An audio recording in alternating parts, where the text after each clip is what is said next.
Bom, então meu tema foi fibrose cística e cinesia ciliar primária.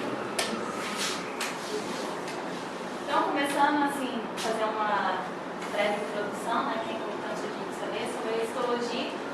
Vou falar um pouquinho da histologia nasal, que é mais importante para a gente, que vai se comportar também basicamente na histologia pulmonar, que vai estar mais afetada nessas doenças. Então, na histologia nasal, tem 4 tipos epiteliais constituindo a histologia nasal. Então, começa desde a parte mais externa da fossa nasal, com essa progressão até a parte posterior da fossa nasal. Então, na região bem do vestíbulo nasal, onde tem as virícias, é um epitélio estratificado, pavimentoso queratinizado, então, que é uma região mais suscetível ao trauma. Então, por isso que tem essa característica de epitélio. Depois, ainda no vestíbulo, um pouquinho na região do septo anterior, vai ter o epitélio estratificado, pavimentoso não queratinizado. Ainda na região do septo anterior, logo na porção anterior à concha inferior, vai ter o estratificado cuboide. E já a partir das conchas inferiores, vai ter o epitélio pseudoestratificado cilíndrico-ciliado, que também é denominado epitélio respiratório, que vai ser constituinte também de toda a árvore respiratória. Então, o epitélio pseudoestratificado cilíndrico-ciliado, ele é constituído basicamente de 5 células. Então, as células columnares ciliadas, que vão ser as células que vão dar sustentação, e pela movimentação do cílio, elas são responsáveis pelo símbolo ciliar. Já as células caliciformes são as células produtoras do muco, né? As células em escova, elas possuem umas microvelocidades e apresentam terminações nervosas aferentes, sendo então receptores sensoriais. As células basais, que vão ser as formadoras, né, das células, como se fosse a célula tronco, né, formadora das células superiores. E as células granulares, que são células do sistema neuroendócrino, por exemplo, a produção de histamina. E abaixo do epitélio vai ter a lâmina própria, né? Abaixo da camada basal vai ter a lâmina própria, que vai ser constituído tecido conjuntivo frouxo. Então vai ter as glândulas seromucosas, que vão ser, podem ser serosas ou mucosas ou mistas.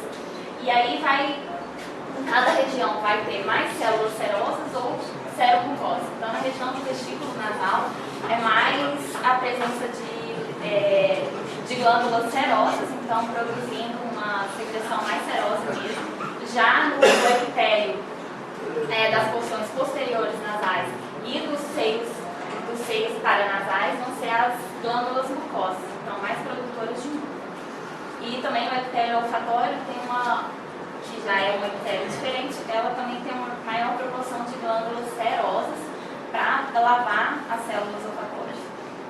É constituído também de vasos sanguíneos, linfócitos e também tem uma produção, essas glândulas são responsáveis pela produção de IgA, que é um dos constituintes da defesa, né, desse epitélio pseudoestratificado ciliar.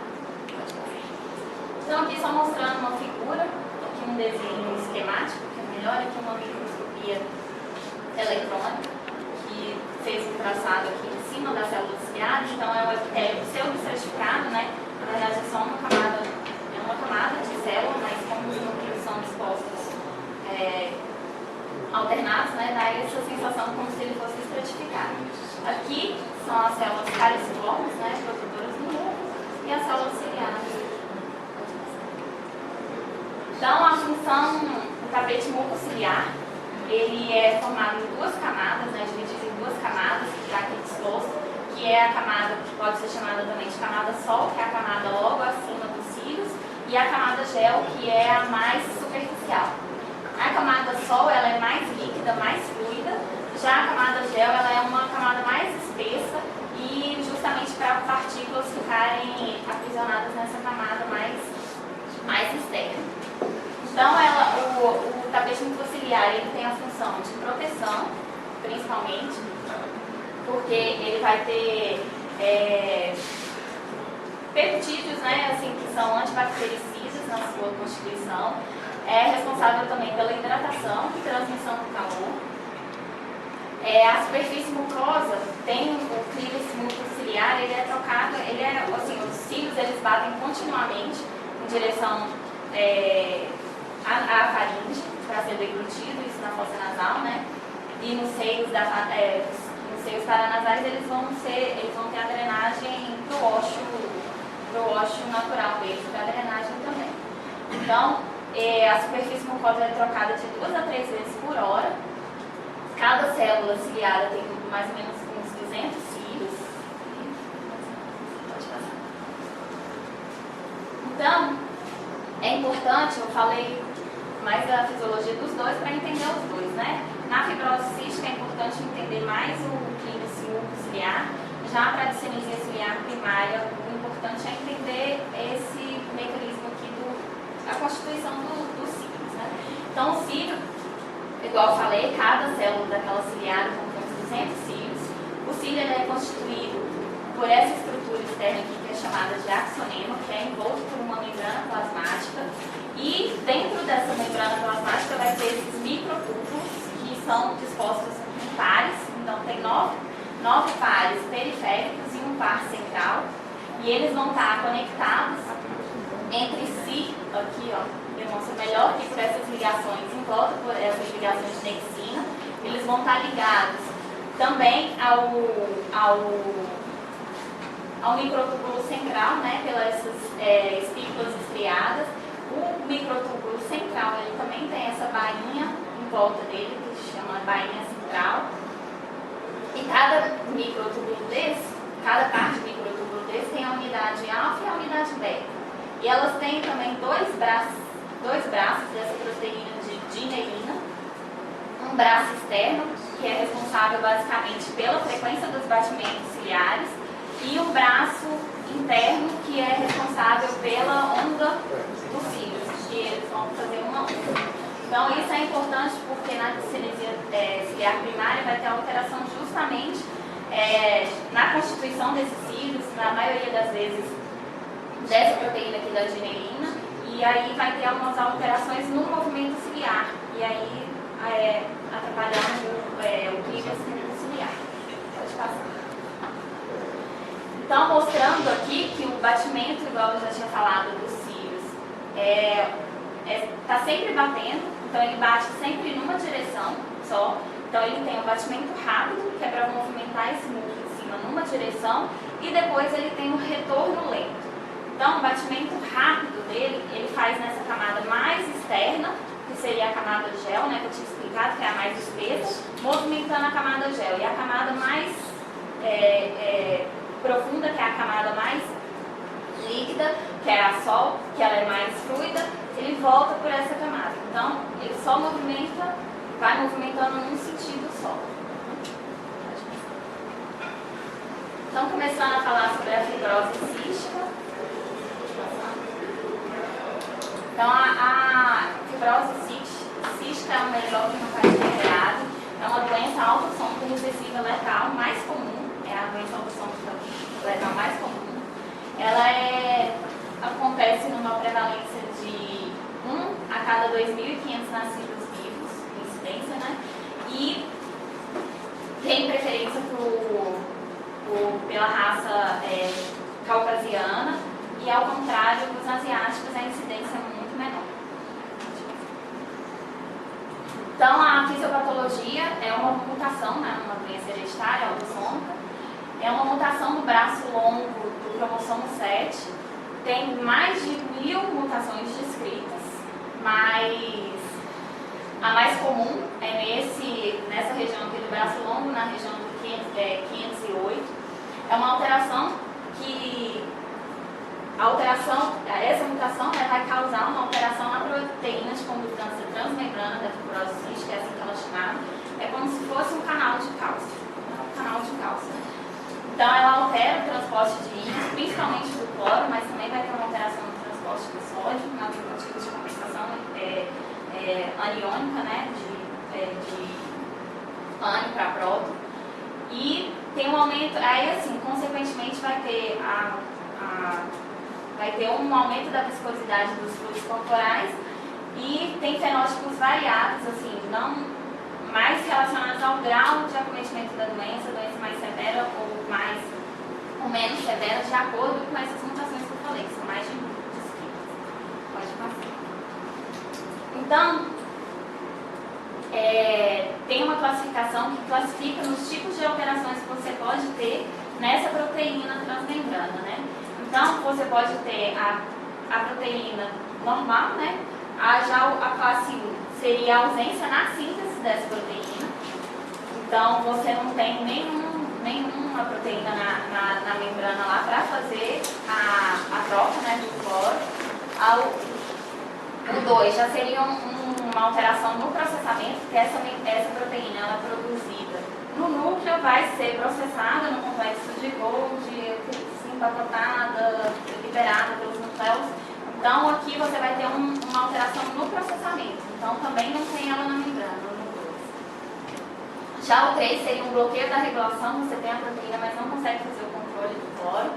Já a 4 seria uma condutância alterada, você faz a troca, a liberação do cloro para fora da célula, mas você não consegue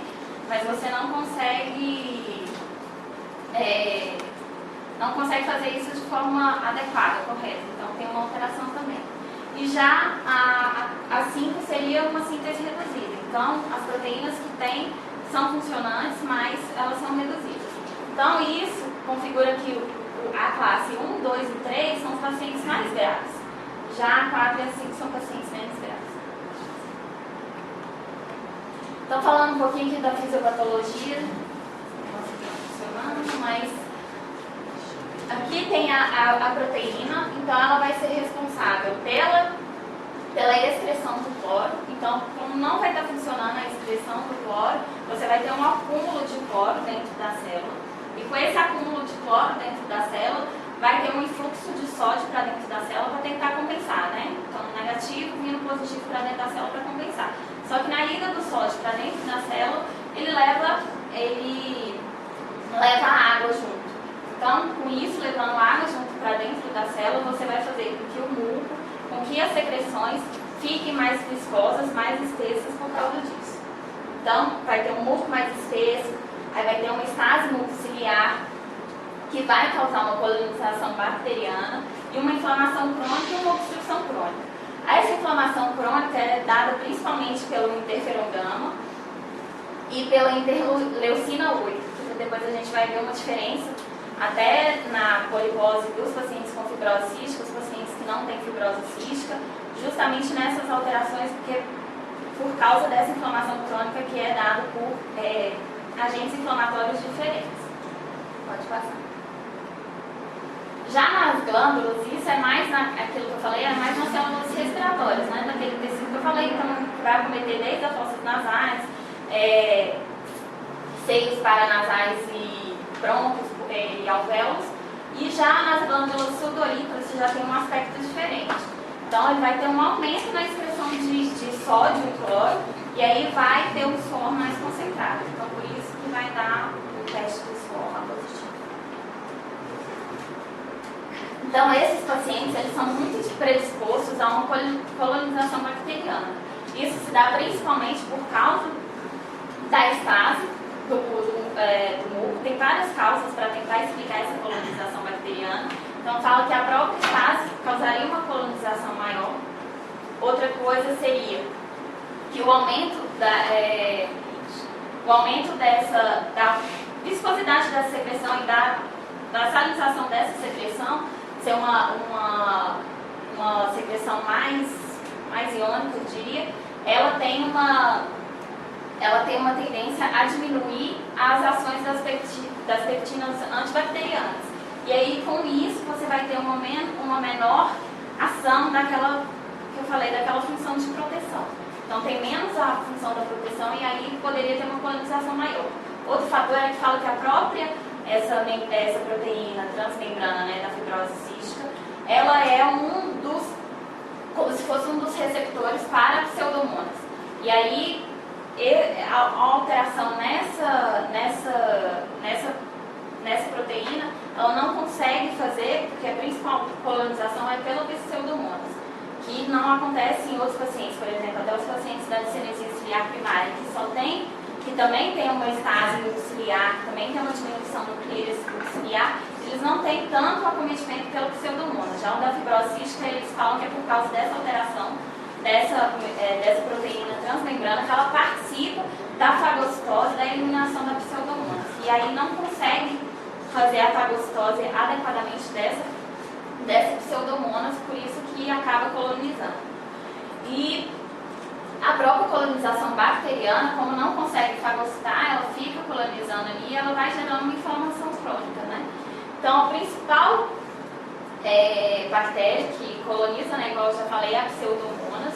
O Staphylococcus é mais encontrado em crianças pequenas, já a pseudomonas é mais em todas as idades, e pacientes também que têm o diagnóstico tardio, adultos, às vezes, que já têm um diagnóstico tardio, que são pessoas então, que não têm uma doença muito grave, geralmente a colonização é pelo hemófilos e pela Burgdorrelia cepacis. Já a colonização fúngica principal é a Candida albicans, que é de 60% a 70% dos pacientes, e os aspergilos também.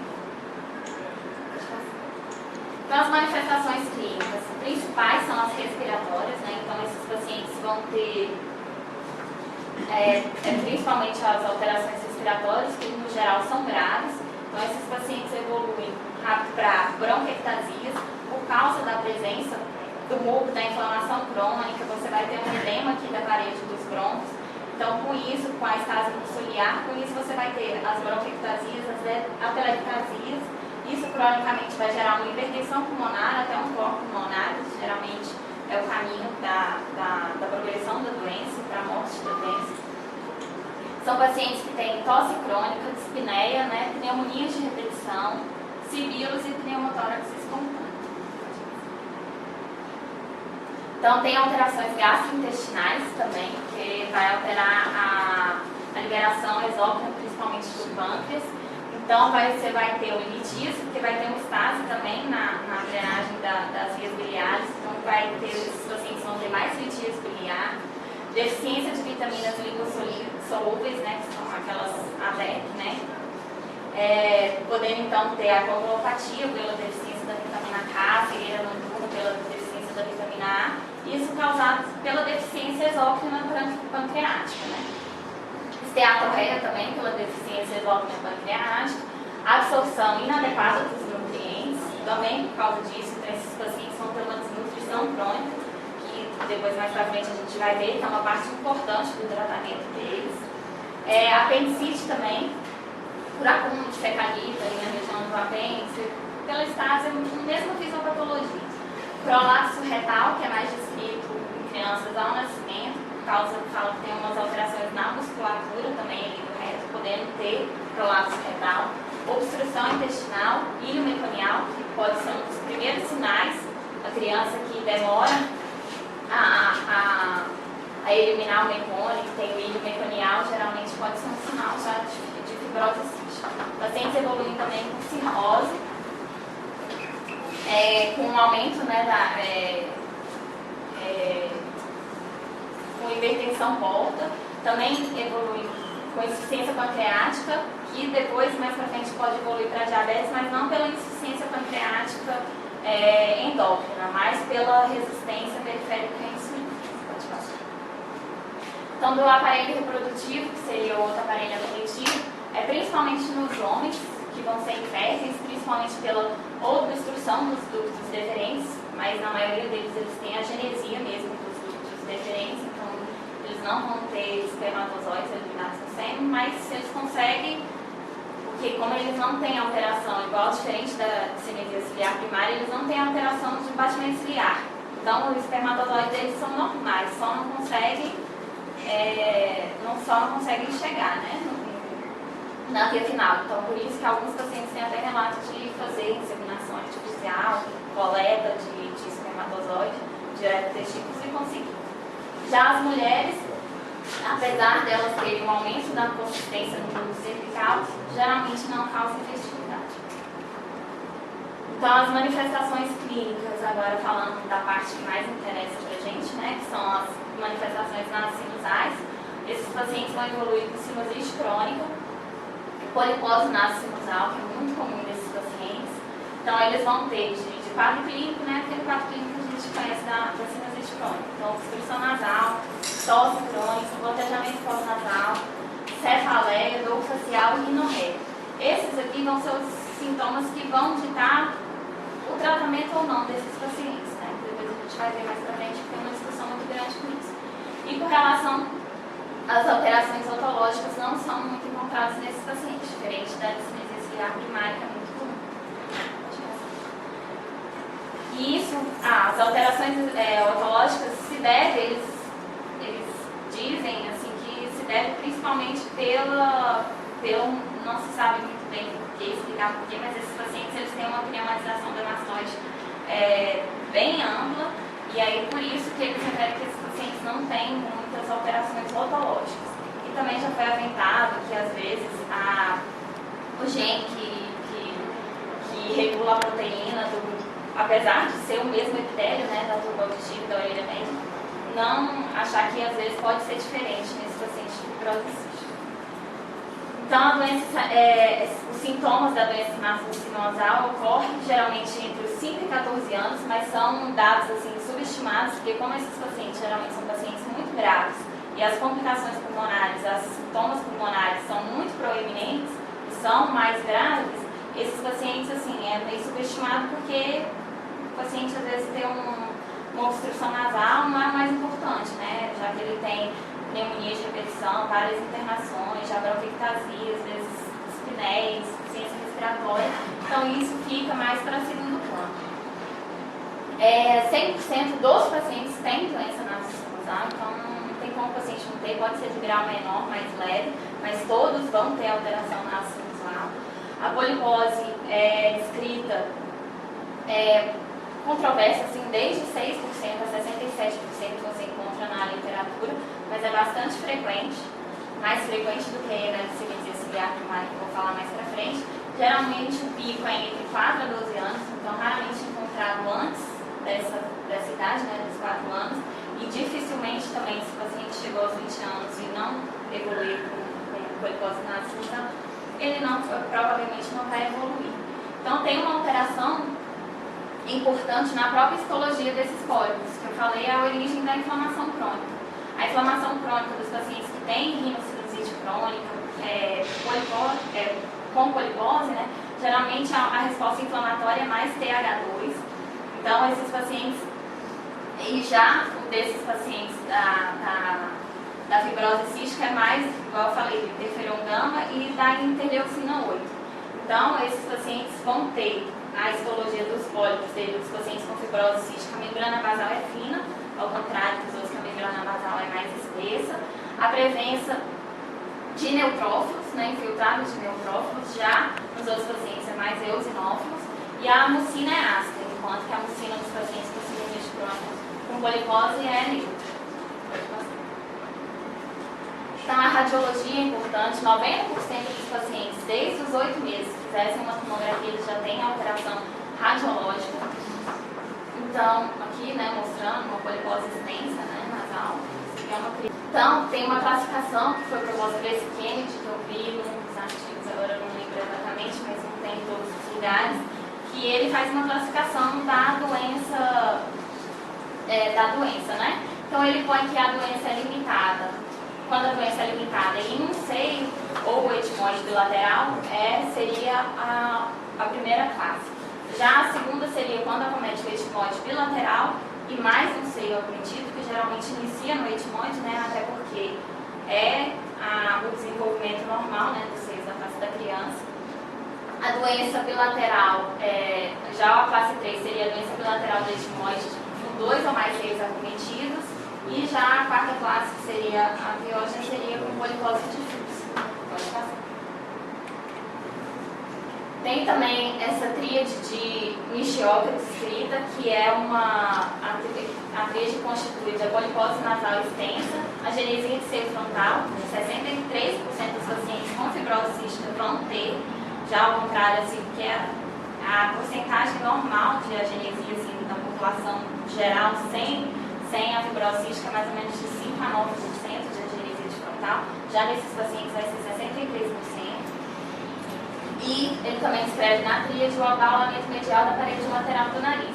Esse abaulamento medial da parede lateral do nariz deve pela polipose extensa, né, acometendo o seio maxilar, e você vai ter uma desmineralização óssea também, principalmente ali no processo ensinado.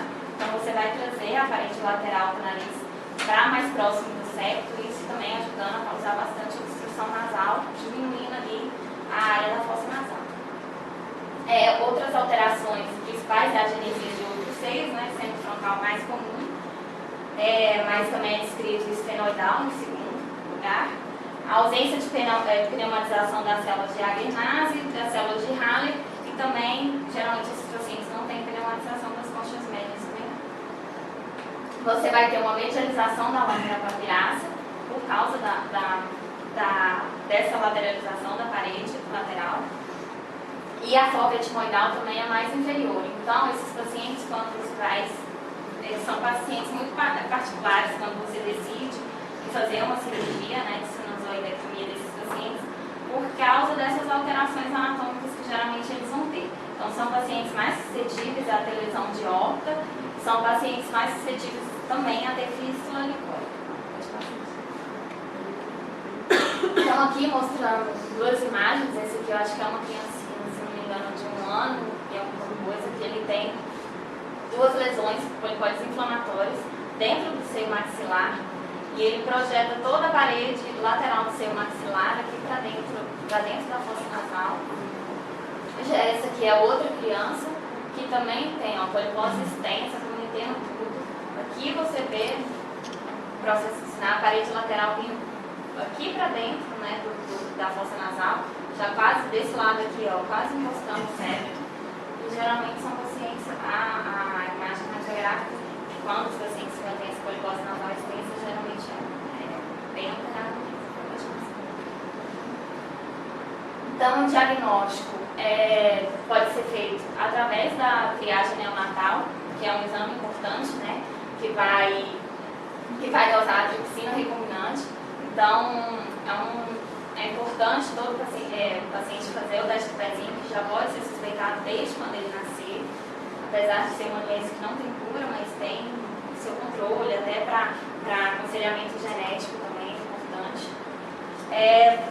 Pode ser feito também através do teste do suor. Então, pacientes, depois vai ter um diagrama que vai explicar melhor, mas principalmente pelo teste do suor, depois desses pacientes, que isso aqui é uma criança fazendo, você põe os eletrodos e você põe como se fosse absorventes assim, na criança, depois você testa a porcentagem de cloro no suor, a quantidade, né? E também o estudo biológico mesmo, né, do DNA, para detectar a mutação. Pode passar. Então, basicamente, pacientes que têm sintomas clínicos ou história familiar, né, positiva, porque lembrar, né, que como ela é autossômica, depois eu não achei, acabei ficando sem. Como ela é autossômica recessiva, então o pai e a mãe, provavelmente, se eles não sabem do diagnóstico, eles têm um gene, né, que tem alteração, e o outro pai também tem, a mãe e o pai tem cada um alelo, e na hora de cruzar lá, de fazer aqueles cruzamentos, então, um vai ser portador, 2 vão ser portadores e os outros 2 vão ter a doença, né? Então, não, ao contrário, um não vai ter nada, um vai ser portador e os outros 2 vão ser portadores e um vai ter a doença. Então, se tem história familiar positiva, você já tem que fazer, ou se tiver uma triagem neonatal positiva também. Então, você vai fazer primeiro o teste do suor, que é aquele teste que estava naquele desenho. Então, quando o cloro é acima de 60 milimols por litro, você repete a dosagem de novo, e se der também acima de 60, de novo, ele tem um diagnóstico confirmado. Não precisa nem da detecção da mutação. Já os pacientes abaixo de 40, você vai fazer uma investigação, já é considerado descartado, você só vai fazer uma investigação adicional se tiver o paciente realmente for falar assim, ele tem sintomas típicos, eu acho que você está suspeitando, aí você pode fazer uma investigação adicional.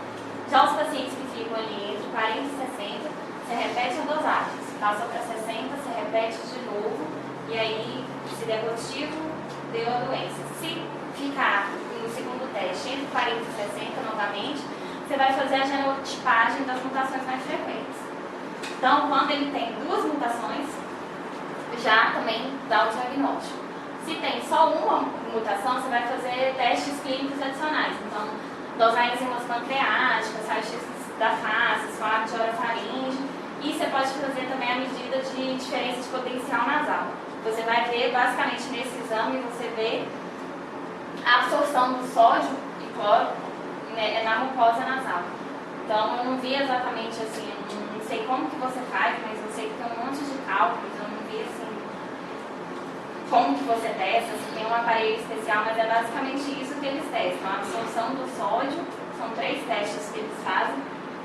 Um é para ver a absorção do sódio com um canal de sódio inibido. O outro é para ver a absorção do cloro, eliminação do cloro. E o terceiro, não lembro exatamente. Mas é para ver basicamente o funcionamento do canal do cloro. E aí o paciente sem mutação, você faz também o diagnóstico, a investigação adicional somente se ele tiver sintomas típicos. Então o tratamento envolve uma equipe multidisciplinar. Então, vai desde pediatras, porque essas crianças começam desde o nascimento já a ter sintomas. Pneumologistas, né, que é uma das principais, o principal órgão acometido, que gera maiores repercussões mais graves. Gastroenterologistas, pelas repercussões que eu já falei, os otorrinolaringologistas também, pelo acometimento nasosinusal desses pacientes. Fisioterapeutas, que é muito importante eles fazerem fisioterapia respiratória, geneticistas de aconselhamento genético, orientação da família, nutricionistas, porque o acometimento nutricional desses pacientes é muito importante por causa dessa deficiência exógena do pâncreas. Então, vão ser pacientes que já têm uma doença grave e ainda têm uma desnutrição. Psicólogos, porque é uma doença grave, né, com expectativa de vida muito baixa, hereditária, pode ter outros casos na família, então precisa de um aconselhamento. E enfermeiros também, para ajudar. O objetivo é restabelecer, o objetivo do tratamento é basicamente restabelecer a ventilação e drenagem do nasosinusal, sabendo, depois eu vou mostrar mais para frente, que a tendência recidiva, né, desses pacientes é muito grande, porque o mecanismo base, né, da fisiopatologia continua, apesar de você operar o paciente. Então é mais uma tentativa, porque já tem sido demonstrado que se você não controla bem a doença nasosinusal, o paciente tem mais afecções respiratórias. Então, por isso do controle também da infecção nasosinusal na tentativa do controle da doença respiratória. Então, para também controlar infecções, diminuir a progressão da doença pulmonar, melhorar o estado nutricional do paciente. Então, no geral, tem na tentativa de melhorar a qualidade de vida desses pacientes. O tratamento clínico pode ser feito geralmente com antibióticos. Então, geralmente os antibióticos utilizados são os aminoglicosídeos, as quinolonas, apesar de ter aquela orientação de não usar quinolonas nas crianças, mas mesmo assim o custo-benefício eles acabam, o risco-benefício, né, eles acabam usando nesses pacientes. Os macrolídeos também têm sido muito discutidos ultimamente, porque eles têm uma ação anti-inflamatória importante que vai agir justamente naqueles marcadores inflamatórios que eu falei, que são mais comuns da fibrose cística. Então, geralmente, esses pacientes, além de ter o controle da colonização bacteriana, da infecção, né, esses pacientes vão ter um maior controle também da inflamação, dos macrolídeos. Então, é uma droga que está sendo bastante utilizada, tem vários artigos falando sobre isso. O cefepime e imipenem também, mais para aqueles últimos casos, né, aqueles pacientes que já não controlam com os outros antibióticos. Corticóides tópicos também são importantes ser usados, tanto corticóide inalatório quanto corticóide tópico nasal. Broncodilatadores, por causa da doença broncopulmonar obstrutiva, né? A lavagem nasal também, é discutido muito se a lavagem nasal for soro fisiológico ou solução hipertônica, falando que, a princípio, se o paciente está num quadro de infecção ou se ele está num período de maior progressão da doença, você pode até usar os hipertônicos, né, porque eles fazem uma drenagem melhor da secreção, né, do ciliar. Porém, como, igual eu falei, porque a secreção deles já é como se fosse mais ionizada. Então, se você faz uma lavagem com solução hipertônica, você também vai estar aumentando isso, e eles acreditam que isso diminui a resistência daquele muco às bactérias, que tem uma alteração também na movimentação ciliar por conta também dessa alteração. E tem a dornase-alfa, que é a desoxirribonuclease recombinante humana, que ela está sendo utilizada porque ela inibe a liberação do DNA pelos linfócitos, que são responsáveis pela inflamação crônica.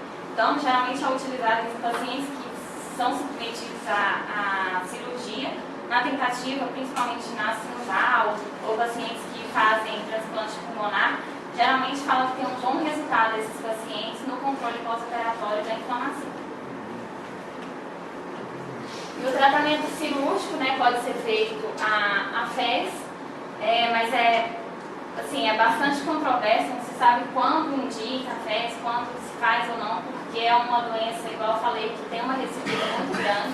Geralmente pacientes operados, e eles têm uma recidiva de 1 a 4 anos, já tem recidiva. Tem aquelas alterações todas que eu falei da anatomia, né, cirúrgica, desses pacientes são mais suscetíveis a complicações. Então, fica questionado, e ao mesmo tempo fica questionado a favor o controle melhor da doença nasal, controlando melhor a doença pulmonar. E já para a doença pulmonar também tem um tratamento cirúrgico que depende, que é o transplante pulmonar, que vai depender de uma boa função nasal, principalmente esses pacientes que sofrem, que vão ser candidatos a transplante pulmonar. Esses sim são importantes, às vezes fazer uma cirurgia nasal também, para controlar melhor a doença no pós-operatório. E esses pacientes, da mesma forma, né, eles também vão evoluir, da mesma forma que você faz uma cirurgia nasal, você faz um transplante pulmonar. Esses pacientes também são muito suscetíveis a evoluir novamente com doença pulmonar, a ter mais infecções e aí acabar não tendo um bom prognóstico mesmo com o transplante. Esses pacientes têm expectativa, apesar de toda a evolução, né, na chegada do diagnóstico, mas ainda não tem muitas soluções terapêuticas, né, para esses pacientes. Então a expectativa de vida é mais ou menos de 40 anos. As mulheres geralmente vivem menos, 3 a 5 anos, não se sabe muito bem por quê. E as principais causas da morte são das complicações pulmonares. Então, tem várias entidades de apoio à família, de grupos, né, de familiares com pacientes com fibrose cística, porque é uma doença que realmente a progressão é inevitável, né, pelo menos por enquanto. Então, falando um pouquinho da discinesia ciliar primária, ela também é uma doença hereditária, é uma pessoa muito recessiva, igual a fibrose cística, só que ela não tem predileção nem por sexo, quer dizer, não tem predileção por sexo e raça, por sexo, né, igual na fibrose cística, e de raça também não, diferente da fibrose cística. A prevalência é de 1 a cada 20 mil. Falando um pouquinho do histórico da discinesia ciliar primária, em 1904, esse autor Stewart, ele escreveu um caso, né, de um jovem com sítios inversos, bronquiectasias e tosse crônica desde a infância. Já em 1933, Cartagena caracterizou a tríade, né, dele, que até hoje é conhecida como a tríade de Cartagena, que é o sítios inverso, bronquiectasias e a sinusite crônica. Já em 1966, Afzelius relacionou já a infertilidade com um defeito na ultraestrutura ciliar dos espermatozoides com doença pulmonar. Então, a gente chegando mais ou menos na fisiopatologia da doença. Em 1980, sugeriu o termo de discinesia ciliar primária, esse slide, ao observar que os cílios são, na maioria das vezes, móveis, mas com um movimento incoordenado. Então, para mostrar também que tem muitas mutações, muitas alterações fenotípicas, e até isso faz com que o diagnóstico seja difícil também na discinesia ciliar primária, porque você tem muitas alterações na estrutura do próprio cílio, e algumas alterações podem ser secundárias, então ficando difícil até para diagnosticar. Em 2000, na década agora, já foram descritas variantes da doença da cinesia ciliar primária, que apresentam a ultraestrutura ciliar normal, porém com a frequência dos batimentos reduzida e com defeitos na orientação dos cílios. Então, basicamente, é uma mutação genética, né, do cromossomo, que são vários cromossomos, então ela tem vários lobos, né, então acomete principalmente o cromossomo 6, 7 e o 19.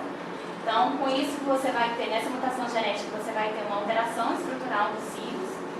Então, essa alteração estrutural dos cílios, que são várias que depois eu vou descrever, pode causar uma diminuição dos batimentos ciliares ou uma eficiência, né, desses movimentos ciliares, causando uma diminuição no clínis multiciliar e causando uma doença pulmonar e sinusal obstrutiva. Então, tem alterações que são patognomônicas da estrutura ciliar, igual eu falei, que tem algumas alterações até secundárias, que, igual pacientes tabagistas, expostos ao tabaco, ou a outras poeiras, poluição, podem ter alterações ciliares também, mas essas alterações aqui são patognomônicas da cinesia ciliar primária, que é a ausência ou anormalidade nos braços de neurina, ausência de bainha, daquela bainha central e dos microtúbulos central, o deslocamento de algum microtúbulo também periférico para o centro também é patognomônico. Então aqui são as principais alterações, né? Então, que podem ser dos defeitos do braço da direína, que são os principais, vou citar todos aqui. Os defeitos nos filamentos radiais também, que são aqueles que conectam um microtúbulo, os pares de microtúbulo um ao outro. Os defeitos microtubulares, né? Então a ausência do par central, microtúbulos periféricos defeituosos e outros. Seria a desorientação ciliar, então a microestrutura está preservada, mas eles estão desorientados, depois eu vou mostrar uma figura como que a gente vê essa desorientação. A frequência dos batimentos reduzidas, a plasia ciliar completa e a anormalidade do pé basal, que é o que dá a orientação do cílio. Então aqui só mostrando como que a gente vê a orientação ciliar. Então aqui são os cílios, né? Cada célula, igual eu falei, são 200 cílios. Aí você traça uma linha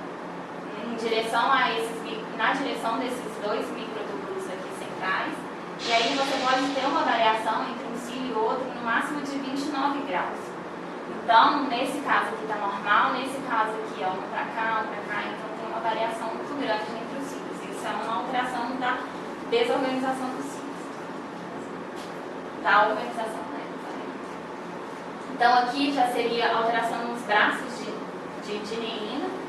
Então aqui você vê uma diminuição nesses braços, ó, aqui você vê mas aqui você não vê, nesse aqui também não. E aí isso aqui são os principais, a alteração principal encontrada. E aqui também a alteração dos microtúbulos, ó, periféricos. Aqui tem que está aqui por fora, aqui tem esse aqui, ó, a porção alfa e a beta está separada. Tudo isso também são alterações que podem ser encontradas. Então as manifestações clínicas são muito parecidas, assim, o quadro clínico, mas não a intensidade dos sintomas da fibrose cística. Então são pacientes que a intensidade dos sintomas vão ser bem menores. Então é aquele paciente, geralmente aquela criança que procura um pediatra, às vezes até um otorrino, que está sempre gripada, está sempre com rinorreia, nunca melhora, já faz uso sempre de antibióticos, já procurou vários pediatras, já procurou vários e ninguém se atentou para isso. Então são pacientes que vivem internados com pneumonia, e então eles também evoluem, mas num grau assim, mais lento do que os pacientes da fibrose cística, com bronquiectasias, atelectasias, tosse crônica, hipertensão pulmonar, corpo pulmonar. Da mesma forma, só que igual eu falei, num grau muito menor, né, desses pacientes evoluindo para isso numa progressão muito mais lenta. Também tem pneumonia de repetição e tem o CITES inverso, né, que seria daquela síndrome de Cartagena, mas é encontrado em 50% dos pacientes. Os outros 50% não vão ter. Então, no trato reprodutivo também, a infertilidade masculina é encontrada, e aí isso você já vai ver que os pacientes têm espermatozoides, mas eles não são efetivos, eles não conseguem ter uma movimentação adequada, então nesses pacientes já fica mais difícil fazer uma inseminação artificial. E geralmente nas mulheres, as mulheres têm uma maior incidência de gravidez tubária, por conta da lentificação na condução do óvulo pela tuba, né? Então tem mais gravidez tubária também. Então já as manifestações otorrinolaringológicas também vão ser parecidas. O que muda muito é a ocorrência de otite média supurativa recorrente, que geralmente acontece em 61% dos pacientes. Então são pacientes que vão ter sinusite de repetição, 54%. São aqueles pacientes que você sempre está vendo, às vezes você suspeita, aquelas crianças pequenininhas, estão sempre com otite, sempre com sinusite, já fez vários tratamentos e às vezes ninguém suspeitou de pegar esse diagnóstico. Obstrução nasal, né, quinorreia purulenta crônica, otite meningitis, que eu já falei, e a polipose é menos comum nesses pacientes do que os pacientes com fibrose cística, bem menos comum. Aqui mostrando, né, só a imagem. Na sinusal, então aqui ele tem uma retenção ciliar, um espessamento mucoso importante aqui no seio maxilar. Geralmente, esses pacientes, tanto da cinesia ciliar primária quanto os pacientes da fibrose cística, você não vai ver aquela sinusite, aquele quadro radiológico de uma sinusite aguda que tem aquele nível hidroaéreo, porque a secreção o muco dele é bastante espesso, então faz aquele nível hidroaéreo igual aos outros pacientes. E aqui, né, na região pulmonar, mostrando o espessamento broncas, bronquiectasias, características também. Então, para fazer o diagnóstico é um diagnóstico que dá bastante trabalho, porque precisa primeiro suspeitar e depois, para realmente dar o diagnóstico, você precisa ir até a microscopia eletrônica. Então, você pode ser suspeitado, pode ser feito também através do óxido nítrico exalado, que ele é eliminado normalmente pela via aérea. Então, se você não tem doença obstrutiva crônica, pulmonar, nem nada disso, ele é eliminado tanto pelas vias respiratórias altas, superiores, quanto inferiores. E se você não tem doença obstrutiva, ele vai ser exalado normal. Já nesses pacientes vai estar diminuído, só que não é específico da cinesia ciliar primária, né? Ele é encontrado em outras doenças também, que causam bronquiectasias, até na própria asma, ele também vai estar diminuído. O teste da sacarina, que é um teste fácil de ser feito, mas que precisa da colaboração do paciente. Então, geralmente, esses pacientes também não é específico, né, da cinesia ciliar primária. O teste da sacarina constitui você com 1 grama de sacarina, mais ou menos 1 centímetro posterior, né, da concha inferior nasal, abaixo, né, no meado inferior, e aí você vê em quanto tempo o paciente vai sentir o gosto doce na boca. Isso é mais na tentativa de realmente ver a condução do ciliar, né? E aí está alterado quando dá mais de 30 minutos. Depois, quando a microscopia óptica também, você vai avaliar a frequência do batimento ciliar, isso pode ser feito com suave mesmo, nasal, ou até próprio a biópsia nasal, e a microscopia eletrônica, que vai ver a ultraestrutura ciliar, que é o mais específico deles, e aí precisa de uma biópsia mesmo. E aí eles recomendam que seja uma biópsia do tecido pulmonar, brônquica, e não nasal, e que diz que é melhor para dar o diagnóstico, e que precisa não ter, teoricamente, uma colonização bacteriana importante. Então é importante fazer antibiótico terapia prévia nesses pacientes antes de colher essa biópsia.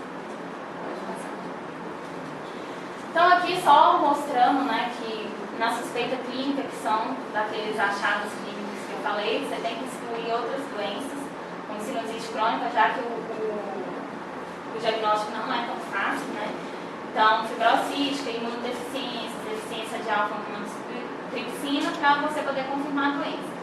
E aí, se você confirmou outra doença, vem para cá, senão você pode fazer esses 3, ou se der tudo bastante positivo, mesmo assim você tem que fazer a biópsia nasal brônquica, com a análise ultraestrutural, mais orientação ciliar, para você avaliar se realmente tem essas alterações da cinesia ciliar primária. Então, um diagnóstico diferencial, você faz principalmente da cinesia ciliar primária com a fibrose cística e as outras imunodeficiências. Uma diferença importante para avaliar aqui também é que as outras imunodeficiências, elas acometem sistemicamente, né, o paciente. Já, tanto na fibrose cística quanto na dissenesia ciliar primária, os pacientes têm mais predisposição à infecção respiratória. Então, não tem mais predisposição a infecções de outras regiões, né, mais respiratória específica mesmo. Então, já os pacientes têm diagnóstico desde o nascimento, os dois são autossômicos recessivos, já a imunodeficiência depende do caso. Se desinveste, só acontece na dissenesia ciliar primária, que já dá uma grande diferença. Aqui também a otite média é mais comum na dissenesia ciliar primária, algumas imunodeficiências também. Rinorreia também é muito comum, sinusite também. As bronquiectasias, uma